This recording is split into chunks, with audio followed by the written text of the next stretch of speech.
Good day and welcome to this week's eNCALive session. I'm your host, Trudy Makaya.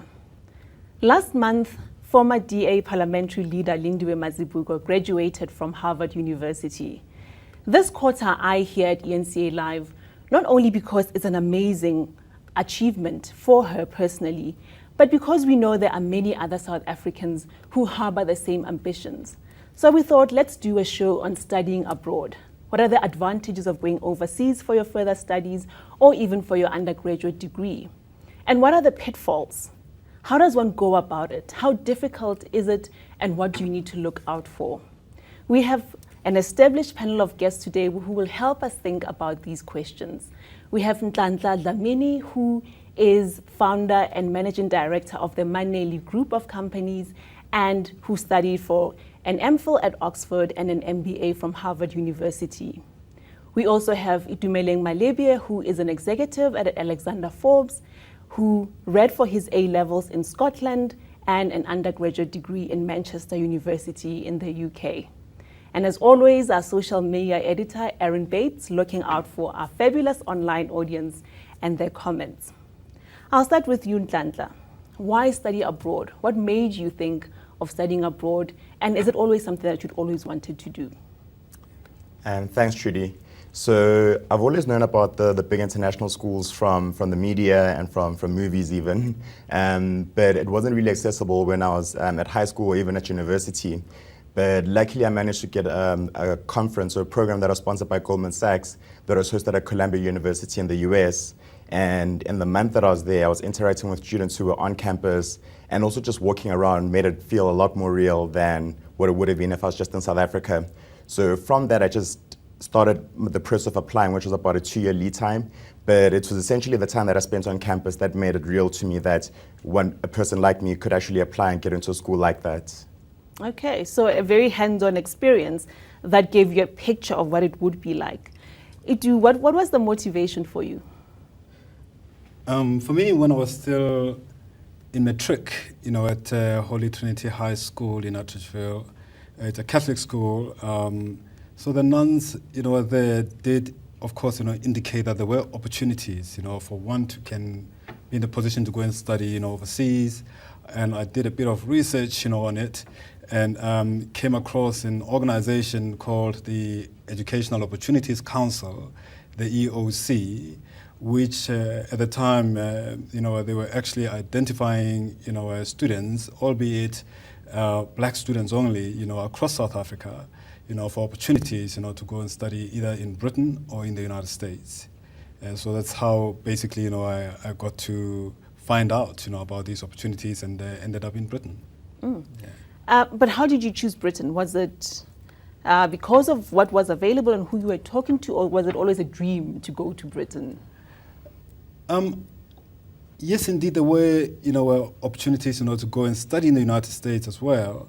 But at the time, I think, among other things, I could have applied, to go to the United States. In fact, I did apply, to go to the United States and to the UK.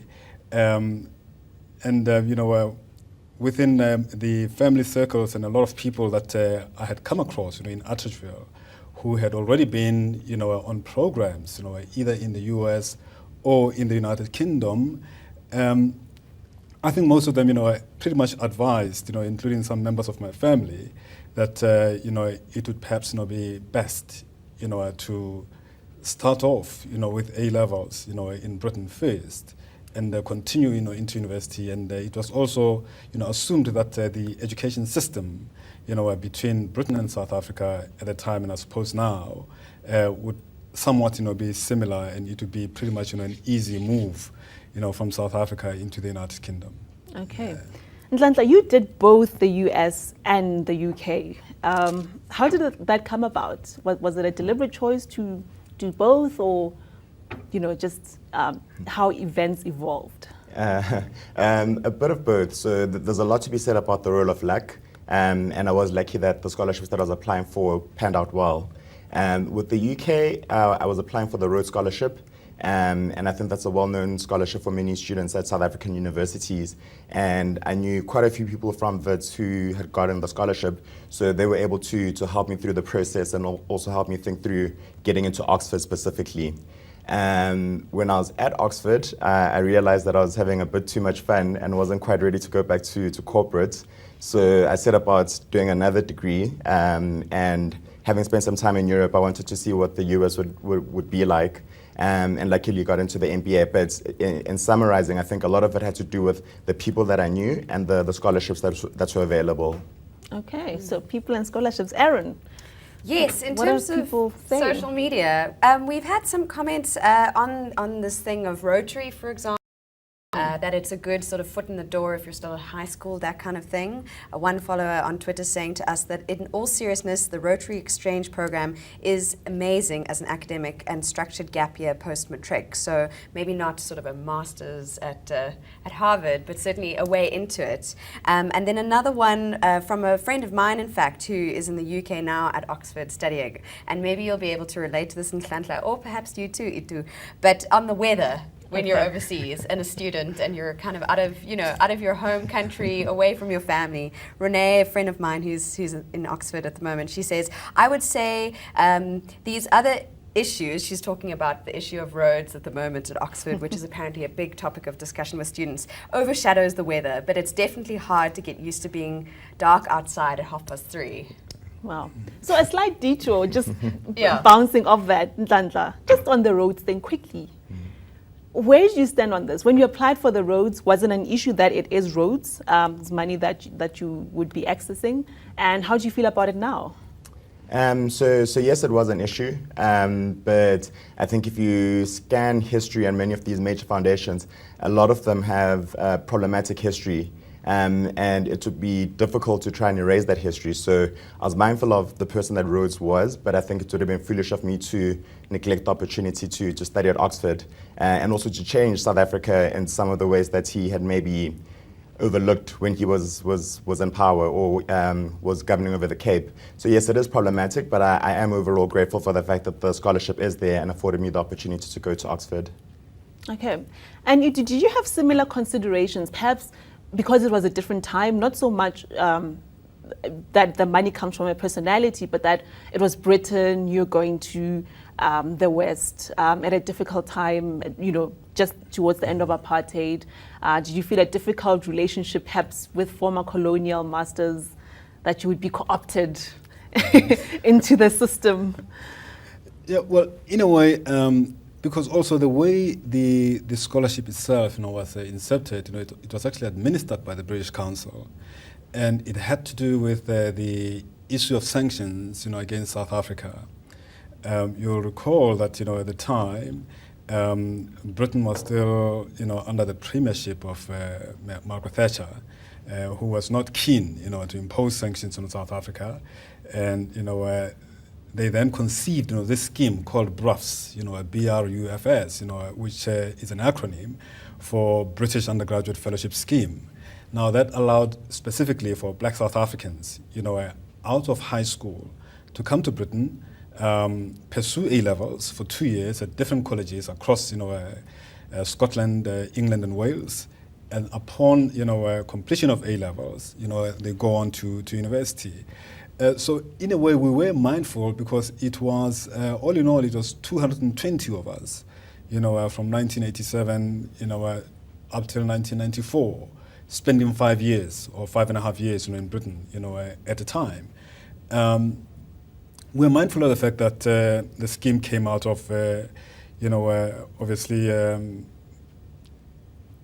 if you like, arguments and debates, around, the issue of sanctions. And, we knew, of course, that, at the time, the sanctions tool, was the way to go, to push, the regime at the time, for changes, in this country. So yeah, we're always mindful of that. But so what was the idea then, that you would be friends of the UK and be sympathetic to the Thatcher government? I wouldn't say, we would, automatically therefore be sympathetic, towards, the pro-sanction, government, of Prime Minister Thatcher, most people that I knew who were on our scholarship, including a lot of people in Britain, were for the sanctions, a campaign, against South Africa at the time. It was the most sensible thing to do, at the time.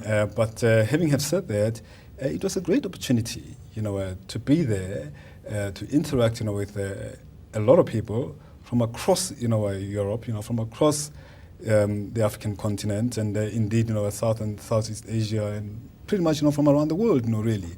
And we spent, 5.5 to 6 years, in Britain and in different parts of the country, so it really was, an amazing and fruitful experience. Okay, so you managed to almost turn it around and make it worthwhile for you. Absolutely, yes. On that, I'm just looking here at a Facebook post from the Rhodes Must Fall movement in Oxford, and it touches on what you're saying about being part of a kind of multinational community and debating issues maybe that you share as students from different countries who are in somewhere like the UK. And they've convened a whole coalition of different student organizations.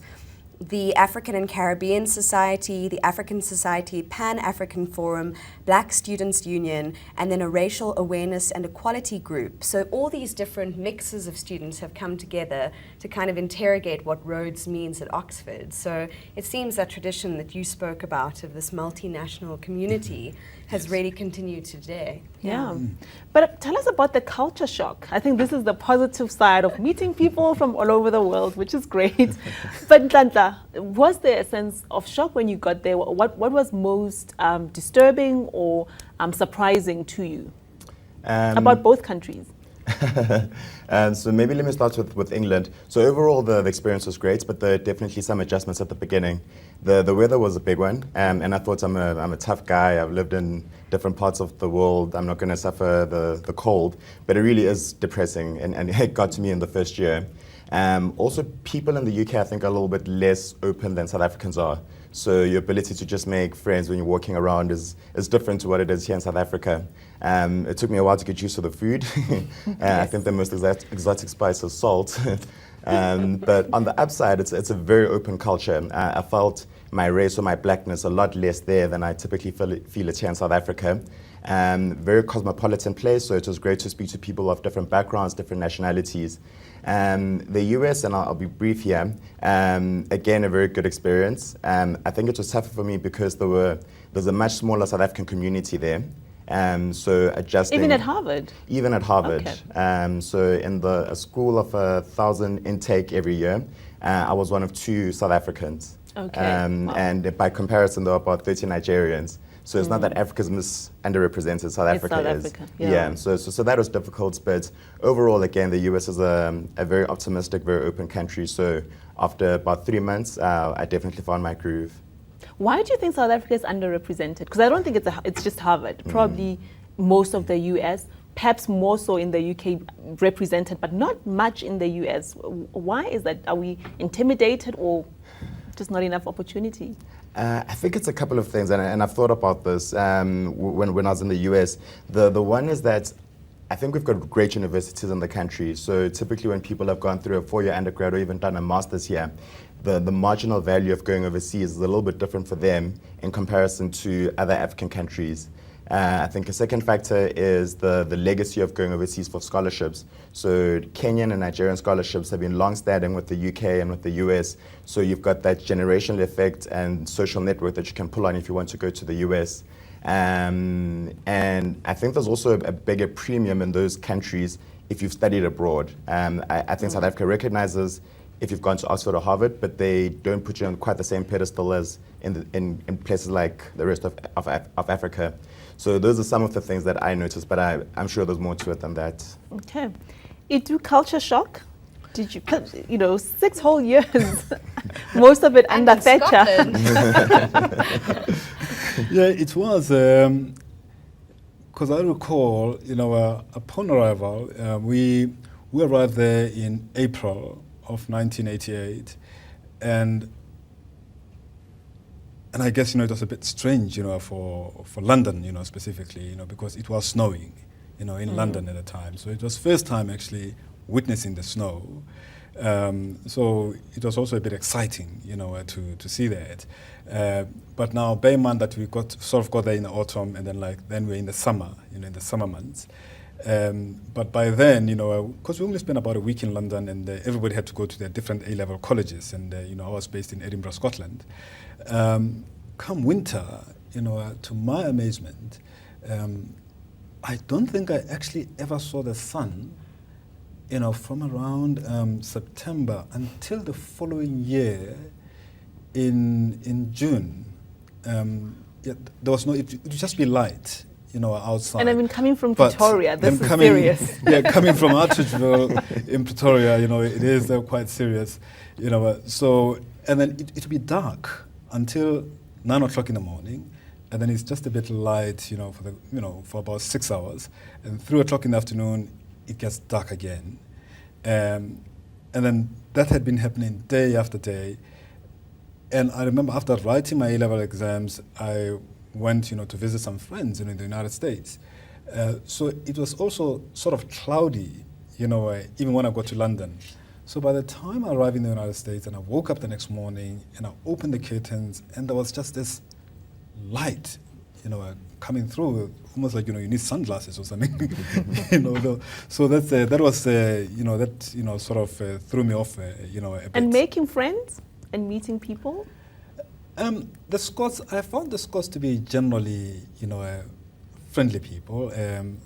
Not to say that the English and the Welsh are not, but the country itself, as you move to the north, even to the northern parts, of England itself, people tend to be a little bit more friendlier, compared to your south and southeast, of the country, yeah. But the Scots were generally. So you were very eased into open. it. Absolutely. Okay. Yes. So briefly before we go into break, I just want to find out: do you find, and I suppose you were in the South African education system at different times, but do you find that a South African education prepares you well for the challenges of overseas study? Overall, absolutely.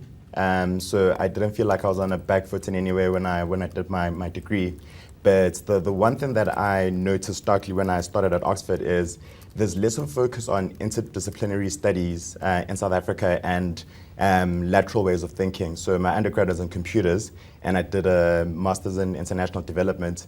And even though I had other people in my class who were previously engineers and computer science students, they had a broader appreciation of the arts and of philosophy and those sorts of topics, which I just had to learn afresh. So it was a great preparation, but in some senses a little bit narrow. Versus in the US, for example, you craft your own degree, so you can dabble in arts and sciences and come out at the same place.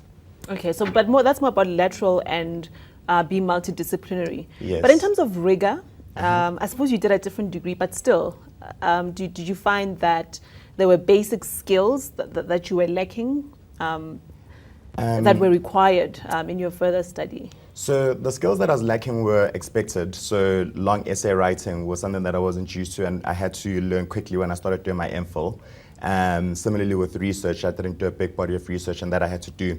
But in terms of my ability to think critically, to engage in the class, that I was very comfortable with. The one final thing that I will say is that I think in South Africa, I was in the top 5% of the class, working consistently but still there, versus in Oxford and in the US, that was not a given. The rest of my class were those people that were the top 2% of the respective universities. So just being an average student was a lot more work there than it was here. But in terms of preparation, I was very happy with my preparation. Okay, you do?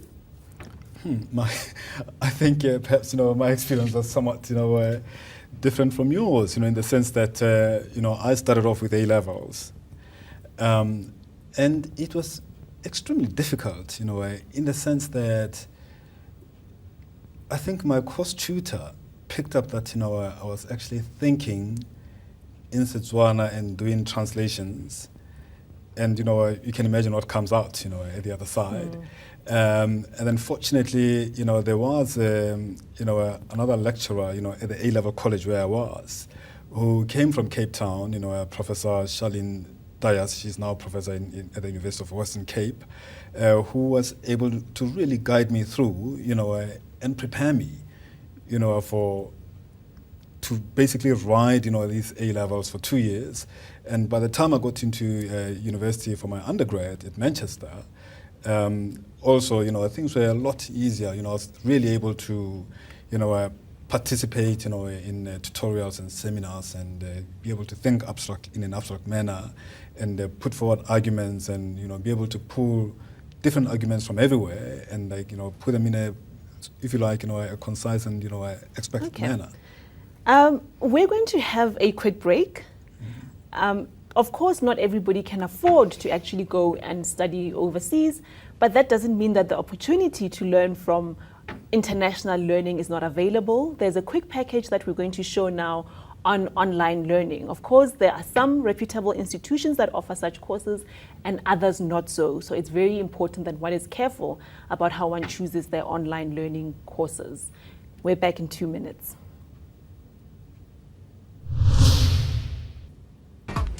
The demand for added skills and credibility across a range of industries is ever on the rise. Professionals, young and old, are constantly in pursuit of more qualifications, but face the trying task of having to balance that with work or running a business. It's no surprise that the online degree has risen to fame in recent years, but does it live up to a traditional education? With advancements in tech making teaching resources easier to disseminate and to access, universities are innovating how to move classes online without sacrificing quality or rigor. But as the process matures, not only classes, but now entire courses, certificates, diplomas, and even degrees are becoming available online. Many are associated with established institutions, but there are also new institutions which exist solely on the internet.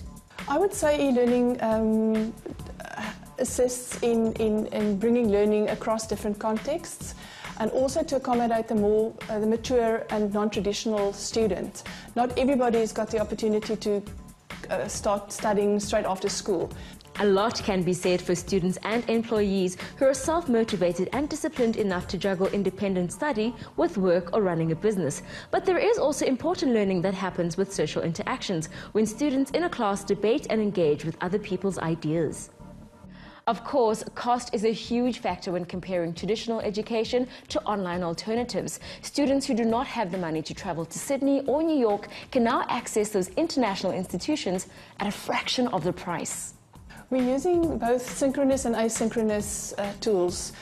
We want to allow students to do their learning in their own time because we're all different and we have different home commitments and etc. So we would upload recorded lectures. We also use TED-Ed lessons where you take a YouTube video, you insert questions, so you make sure that the learner engages with the material. The advantage of studying online is that you don't need to travel to the location or to the campus. You can do the work on your own time, even while you're traveling. We receive our assignment by email, and then they give us a deadline when we must submit. When it's a month and once a month, we must go to them, and then we discuss and do corrections where we wouldn't have the right answers. The desperation to save money makes students vulnerable to scams. GetEducated.com advises students to check for accreditation and to scrutinize and ensure that the accrediting agencies are not fake. The fantastic thing about online study is that you can now access a range of skills that perhaps fell beyond the scope of a traditional academic university. YuppieChef.com, for instance, has a fantastic online cooking school. GetSmarter.co.za also serves as a portal to access a range of courses, such as web design or NGO management. The opportunities are abundant. So we've painted this wonderful picture of what studying abroad is like, what the opportunities are going to be, and how it enhances one's views of the world. But how do you actually go about it? How do you navigate the application processes, not just for getting into a university, but also getting funding? Nhlanhla, I'll start with you. How did you go about the application process, and what are just the key things that you need to bear in mind or prepare yourselves to do when you approach this? Sure. So as I mentioned earlier, for me it was I had a long lead time, luckily. I knew 2 years ahead that I wanted to go and study abroad. So the first thing I was applying for was mostly for scholarships. So this was And you started with scholarships? I started with scholarships because I knew there was no way that I could go to these schools without a scholarship. There are some people who don't get scholarships from the traditional scholarship sources, and then the college or the departments that they get into would sponsor them, but I think that's the minority. So for me, I knew that I had to apply for the Rhodes Scholarship, the Gates Scholarship, and the Chevening, all before September, the year before I wanted to go to the UK. And that was well before the time that the applications for the actual university are in place. So, and those scholarships were also handy because if I didn't get the one, it was a similar application process for the next one. Having gotten the scholarship, then I went about speaking to people who had done the degree that I want to do, alongside reading all the requirements online. And it's really important to talk to people, if you have them, who have done the degree that you want to do, so they can help you mold and tailor your application. And then I found out by the March before the September that I was meant to start. So that was the process that I followed. Okay. And so you found out about the scholarship in the March, and then you went through the university application process following on from that? Yes, and actually found out about the scholarship in November, the year before I wanted to study, and then had November to March to apply for the university, and then found out in about April that I got into the university and my desired degree. Okay. And was it a difficult process in terms of documents, references, that sort of thing? Absolutely. And I don't think you need a full 2 years to apply for it, but I think a year is a good time frame. In fact, it's more than that. It's a year and a half from the time that your degree starts that I'd suggest that people start applying, because many degrees require a generalized standardized test, whether it's the GRE or the GMAT, and that on its own takes about 2 to 3 months of preparation, unless you're a whiz kid. There's also a lengthy process of gathering references, and then even applying for just the scholarships, the mechanics of it, getting your transcripts, writing your essays, all that stuff takes a good 3 months on its own. So it does take a long time, but like I was saying, once you've put in the bulk of the work, you could leverage that work for multiple applications. Okay, Itu. I know you also have insight into, various scholarship programs. So if you could give us a sense of all of them in addition to your own experience. Sure, no, absolutely. Yeah, the scholarship that I had applied for, was through the British Council. And I would like to say also to advise people out there, if indeed that they're entertaining, going to study, most especially in Britain, the Chevening scholarships, are still in place, right now. The scholarship that I went on, the BRUFS scholarship, the British Undergraduate Fellowship Scheme, has been collapsed by the UK Higher Commission. Yeah, so the only scholarships that are available, for South Africans today, for Britain, that I'm aware of, is Chevening scholarship, and I know they have increased the intake. You mean government-sponsored ones? Because of course there are foundations. There are other foundations, as well. I know there used to be the Africa Education Trust. There used to be a Commonwealth, scholarships, for Cambridge University, and in fact, people could also approach universities directly. Because there are other, forms of scholarships which are university-specific. Yes. That people, the kind of programs that people could get into. But with regards to actually, making an application, be it for an undergrad, obviously if it's for an undergrad degree, in Britain, you're going to need A levels. It's highly unlikely that you'll get into any university in Britain, without A levels, even if you've got matric. In South Africa, they're going to insist on A levels. So that's for undergraduate? That's for undergraduate studies, yeah. But, for master's degree, programs, as you had indicated, really, I would advise people to plan well in advance. What we have, I've got a program that I've started and initiated, whereby we actually assist people, to make applications, for scholarships and for different universities, in Britain. We guide them through, and some of them we've actually started with them when they were still 14, 15 years of age. Because we've got a program called eGRISE, student exchanges, where we send, high school students, to the UK, the United States, and Australia, on a yearly basis. And we keep on mentoring them until they complete high school. And although we encourage them, to go to universities in South Africa, and once they're done, with universities in South Africa, we then encourage them, to apply, be it for the Shivning Scholarship or the Rhodes Scholarship, or even for the Fulbright scholarships, in the United States. And then we assist them, through those kind of applications, because it can be quite daunting sometimes. What are the common challenges that often come up? I think most people, because bear in mind that, you're not just competing with an American student, trying to get into Yale or Harvard or NYU or Georgetown University. You're actually competing with the rest of the world. People from all over, are applying, especially to those Ivy League schools. I mean, it's the rest of the continent. There's also places like India, where it's extremely competitive in India itself. And then, now the having world to... stage. And I think sometimes, people, they don't realize, the importance, for instance, of doing community work. And I'm not saying do community work, so I'm planning to apply for a scholarship, therefore I'm going to do, community work. But like all those things are very, very important, because, these universities are actually looking for future leaders. But can I ask a question on that? Because where do you draw that line between kind of doing things because you're being very strategic about your ambitions as a student who's gifted, who's promising, who wants to get scholarships, and then also kind of being earnest? Because my impression when I was a student is that many of my peers were involved in student politics or student organizations or very kind of active with an agenda, and that agenda was to get into a scholarship program and leave the country and never come back. And so that then becomes difficult in terms of the argument for study abroad, which I take it from what I've heard and seen in some of the calls for applicants, is that you develop skills and bring them back and reinvest in the economy. And that's something we've also seen on social media, someone saying, is this just contributing to the brain drain? I would say my view is I do not think that it is contributing to the brain drain. Really.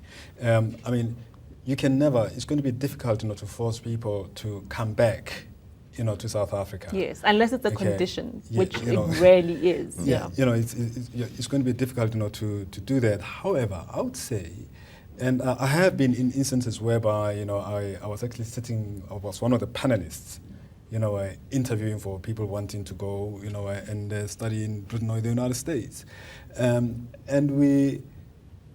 you will pick up, when it's all staged, when people are sort of, I need 2 to 3 years, in the United States, and then I'm like, I remember, one of the panelists saying, well, there's nothing we can do. We can't force people from falling in love. I mean, they fall in love with an American, and that's it. And, so we have to identify people who are passionate about South Africa, who are passionate about this continent, who really, really want to take Africa, to the next level, so to speak. And it's not just talk, it should be about, but how exactly, are you going to do it? Do you have a plan? Let's see the plan, what does it look like? And is it implementable? A plan is nice, but it's got to be implementable. I'm like, there's got to be programs in place also when people come back. I mean, right now we're going to be having a whole set of Shivning scholars, coming back. We're busy, as I speak now, with the alumni, to begin to figure out, okay, when they come back, what's next? When you go, you come back, you're different. I would even encourage people to go back to where they used to work. Interesting. Really. We'll come back to when you come back. And Nhlanhla, on that, the whole idea of community work, leadership, etc. I mean, it's a big thing, especially for scholarships like the Rhodes, to be very well-rounded. What kind of practical advice or what kind of things should students be doing to prepare themselves for that? Not in a gaming sort of way, but in a way that what does well-rounded mean, and how do you set about in being well-rounded, whether for a scholarship or just intrinsically for the value of being well-rounded? Yeah. So I'll try and be as practical as possible. I think the first piece of advice that I'd have is do things that you actually enjoy, so that it's not a ticking the boxes exercise towards getting that scholarship, because there's a very small chance that you will get that scholarship and you don't want to look back at all the things that you're doing at university and feel that it was a waste. So in my case, it was typically around rugby and sports. I was very passionate about that, I still am, and student leadership, which was a natural extension of what I was doing already on campus. So that's the first thing. And the second one is, and I hope this doesn't sound expedient, but speaking to people who have walked that path or gone down that road to get advice on what things do people appreciate, because you could be doing something that you really do love, but then people look at it and be like, well, you're doing this on your own and it wasn't, doesn't show any traits of leadership, or it's a micro scale. So just bouncing off ideas about these are the things that I actually enjoy, but which of those will people look well upon, would be the two bits that I add. Because I suppose people focus a lot on perfecting their academic credentials, and then the rest might fall to the wayside. And it's important to keep a perspective on everything. Now, you said something about returning to South Africa, and there's culture shock, going into a foreign country, but also culture shock coming back. I mean, I have a friend who studied overseas, and he doesn't read local papers. He doesn't care about anything local. He still reads American, New York Times. Their mind, their headspace, the politics they follow, the elections they follow are all international.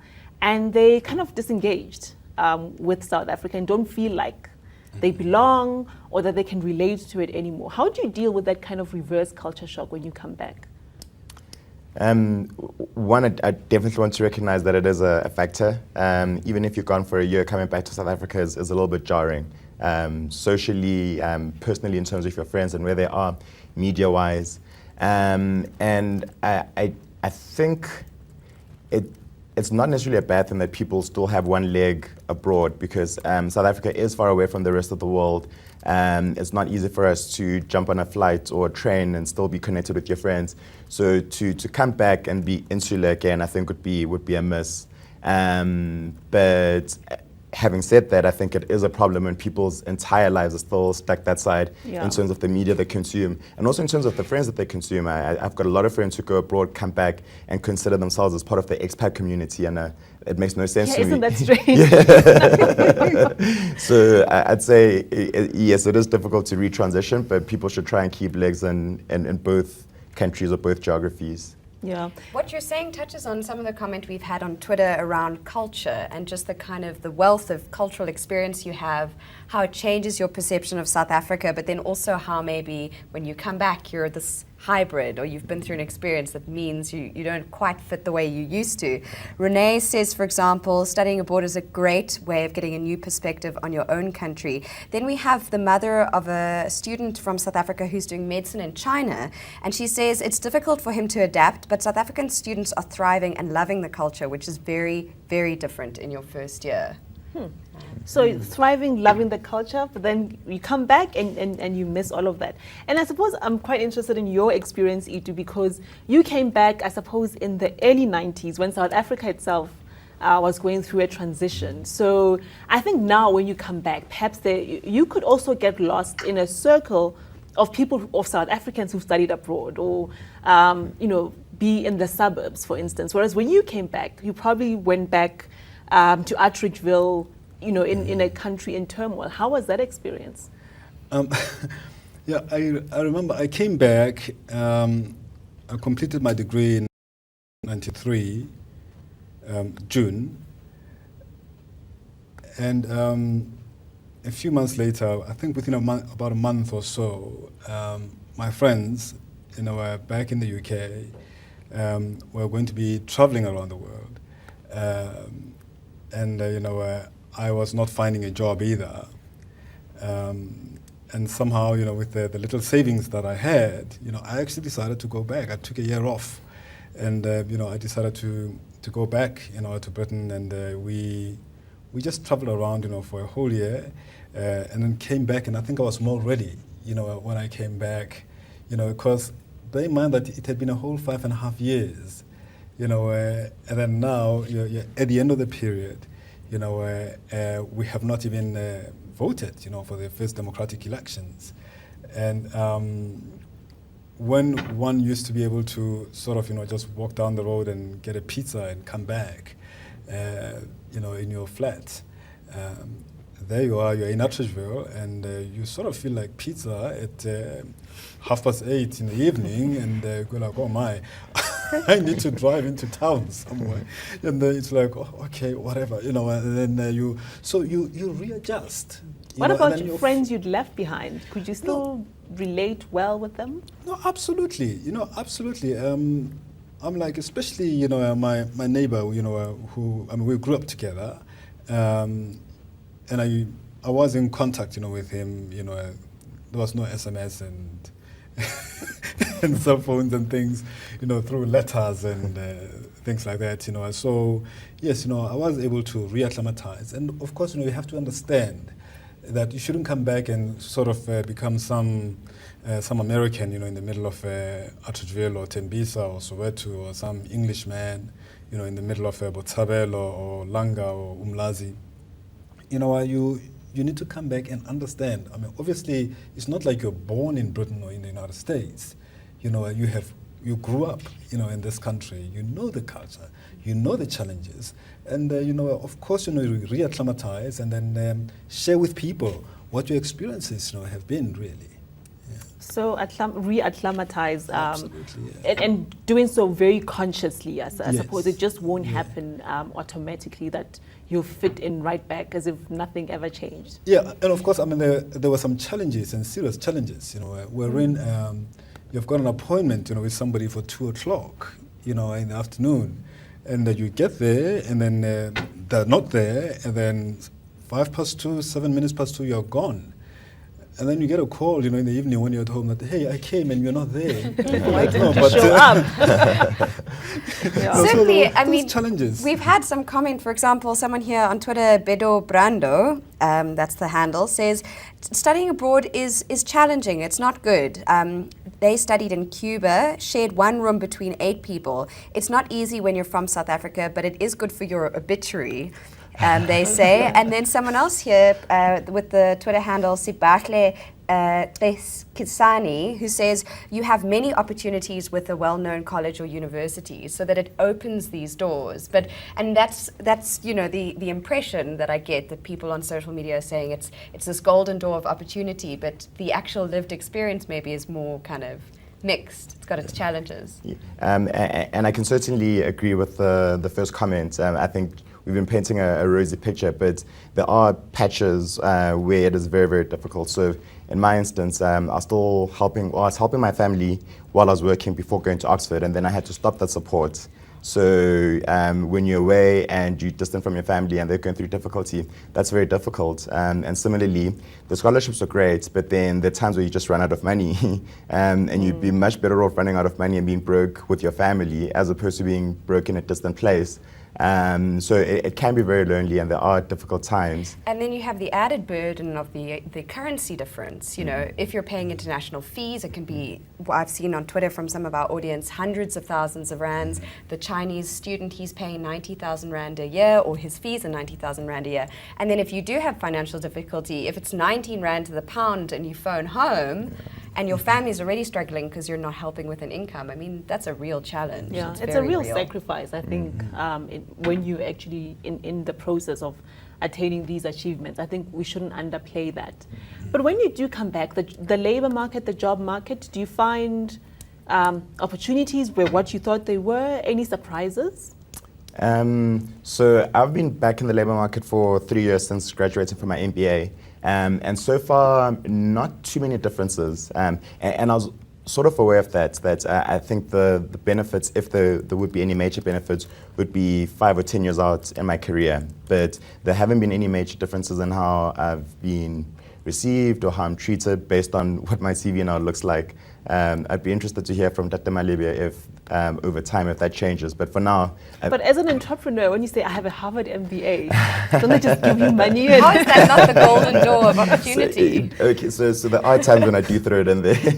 I think it absolutely helps with getting access. So you can get just about any interview or any conversation. But so far, that's the ticket that it gets you into the door. Thereafter, you're competing on equal merits with anyone else who would have gone to a local university, I think. Okay, Edu? Yeah, no, those are my sentiments exactly.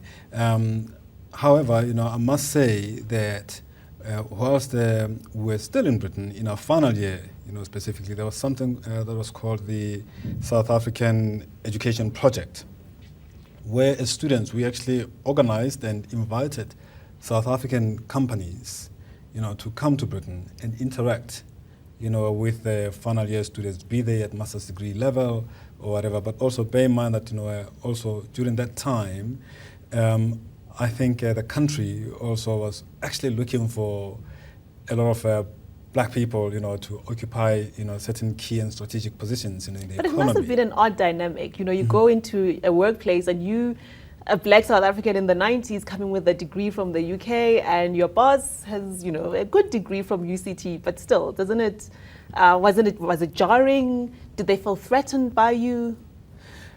At my first employment place, it was a bit difficult.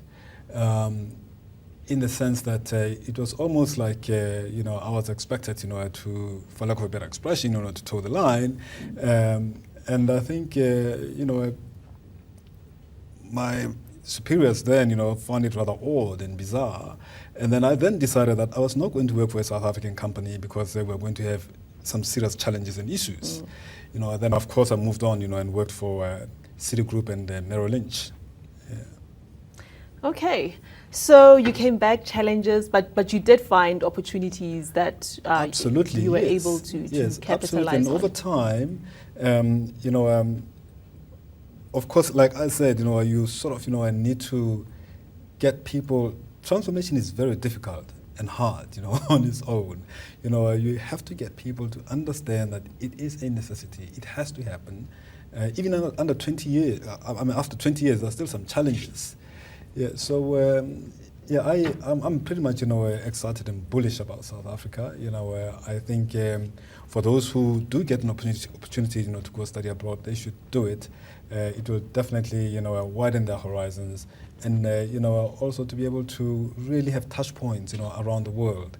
It's I think it's an experience that is valuable. I want to touch on that just to end off from our social media audience. A member called Stephen Gubeni says it is the best option, agreeing with what you're saying. For a developing country and its youth, modernization requires fresh knowledge. So that idea that it can enrich and develop South Africa, and also, like you said, that network. You guys have contacts around the world, Trudy, you as well, through your studies, and that can enrich and develop industry and the economy. Yeah, no, I think as Itu says, go for it, don't be afraid, and it can absolutely be a very enriching experience. That's all we have time for this week's session of eNCALive. You can catch it on YouTube or on enca.com, and we hope to see you again next week, enca.com, 1:30 every Tuesday. Have a good week.